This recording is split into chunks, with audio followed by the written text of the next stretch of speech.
Kalau di usia 65 kamu duduk di beranda sambil ngopi, lihat teman-teman seumuran panen cuan dari saham, properti, atau reksadana. Terus kamu cuma bisa menghela napas sambil bilang, "Astaga, kenapa dulu aku nggak mulai invest?" Nyeseknya bukan main kan? Nah, di video kali ini kita bakal ngobrol santai tentang penyesalan terbesar soal uang di usia tua, khususnya soal menyesal tidak berinvestasi sejak muda. Bayangin waktu masih muda, dulu kita sering dengar investasi itu penting, tapi karena mikirnya susah atau butuh modal gede, jadi kita tunda terus. Banyak di antara kita ngerasa, nanti saja kalau gaji sudah naik, nanti saja kalau utang sudah lunas. Padahal, waktu berjalan tanpa bisa diundang.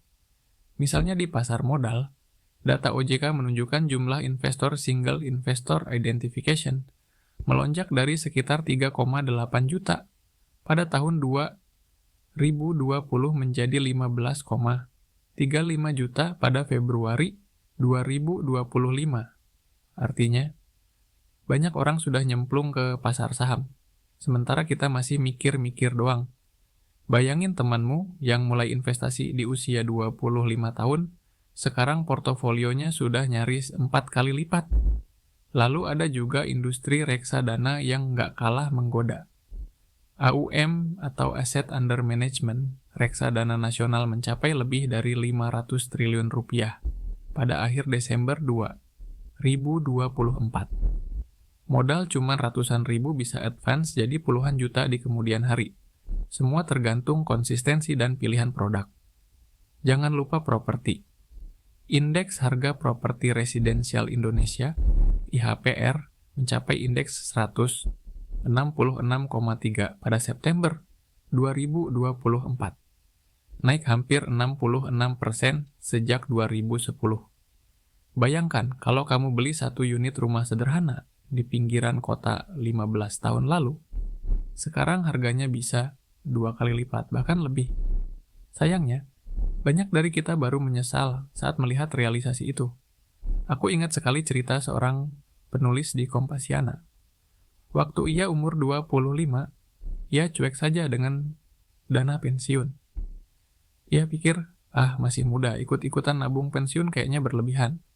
Tapi ketika ia memasuki usia 50-an, tabungan pensiunnya masih jauh dari cukup untuk hidup nyaman tanpa kerja. Ia bilang, penyesalan itu menyakitkan, tapi juga menyadarkan. Aku tak bisa mengulang masa mudaku, tapi aku bisa memulai hari ini. Cerita itu jadi pelajaran berharga. Uang yang tidak diinvestasikan sejak dini ibarat benih yang tak pernah ditanam. Padahal kalau benih itu kita siram secara rutin, alias dengan sistem dollar cost averaging atau auto debit bulanan, di masa depan bunganya akan bekerja untuk kita. Misalnya, kalau kamu mulai menaruh 1 juta rupiah per bulan di reksa, dana saham sejak usia 25, dengan rata-rata imbal hasil 10% per tahun, ketika mencapai usia 60, saldo itu bisa menembus puluhan juta bahkan ratusan juta, tanpa top up tambahan. Kebayang nggak? Sekarang mungkin kamu berpikir, sudah telat nih, aku sudah 40-an. Tenang, mulai sekarang juga masih sangat bermanfaat. Semakin dini makin kuat efek bunga majemuknya, tapi menunda terus malah bikin rugi potensi. Ini soal pilihan. Apakah kamu mau menyesal di masa tua karena tidak pernah mencoba? Atau mulai bergerak sekarang dan lihat bagaimana portofolio itu tumbuh seiring waktu? Praktiknya simpel. Pertama, buka rekening investasi di platform online yang kamu percaya. Bisa Ajaib, Bibit, Bareksa, atau sekadar lewat bank sekuritas. Kedua, tentukan alokasi sesuai toleransi risiko. Misalnya 70% di saham untuk pertumbuhan tinggi, 20% di reksadana campuran untuk stabilitas, dan 10% di instrumen aman seperti pasar uang atau deposito. Ketiga, aktifkan auto debit setiap kali gajian supaya kamu nggak tergoda menunda. Keempat, pantau dan rebalancing sekali setahun. Pindahkan sebagian cuan dari instrumen berisiko ke instrumen aman, agar profil risiko tetap terjaga. Kunci lainnya adalah pendidikan finansial yang berkelanjutan. Ikuti webinar, baca buku, atau subscribe kanal edukasi yang kredibel. Semakin banyak kamu tahu, semakin sedikit peluang kamu membuat keputusan impulsif. Banyak yang gagal karena cuma ikut-ikutan tren tanpa paham fundamental. Disinilah peran riset, melihat data historis IHSG, AUM reksadana, atau IHPR properti, lalu memahami bahwa tren jangka panjang selalu menguntungkan bagi investor sabar. Kalau kamu pernah melihat grafik IHSG dari 2015 ke 2024, dari level 4.500 naik lebih dari 7.000 poin, kamu pasti sadar potensi cuan saham itu luar biasa. Bahkan saham blue chip seperti BBCA, TLKM, dan BBRI bisa kasih total return rata-rata 10-15% per tahun. Mau yang lebih aman? Reksadana campuran juga lumayan. Rata-rata imbal hasilnya di kisaran 6-8% per tahun, dengan risiko lebih terkendali. Lalu properti, meski butuh modal awal lebih besar, bisa diakses melalui instrumen REIT, Real Estate Investment Trust, yang diperdagangkan di bursa. Dengan modal beberapa ratus ribu, kamu bisa menikmati kenaikan nilai properti tanpa harus beli bangunan fisik. Ini contoh diversifikasi. Jangan taruh semua telur di satu keranjang.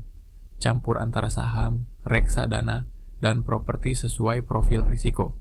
Sekarang bayangkan, di usia tua, Anda duduk tenang bukan karena warisan orang tua atau bisnis turun-temurun, tapi karena keputusan kecil yang Anda ambil puluhan tahun lalu. Konsisten investasi, belajar terus, dan menjaga emosi. Itu baru namanya merdeka finansial. Jadi jangan tunggu besok, karena besok kadang terlalu lama. Mulai hari ini, sisihkan sebagian pendapatanmu untuk investasi. Ingat pengalaman sang penulis Kompasiana. Dia tak bisa memutar waktu, tapi dia bisa memanfaatkan hari ini untuk menutup kerugian waktu masa lalunya. Kamu juga bisa begitu. Kesimpulannya, penyesalan terbesar soal uang di usia tua bukan soal harta yang tak dibawa mati, melainkan potensi keuntungan yang hilang, karena kita tak mulai berinvestasi lebih awal.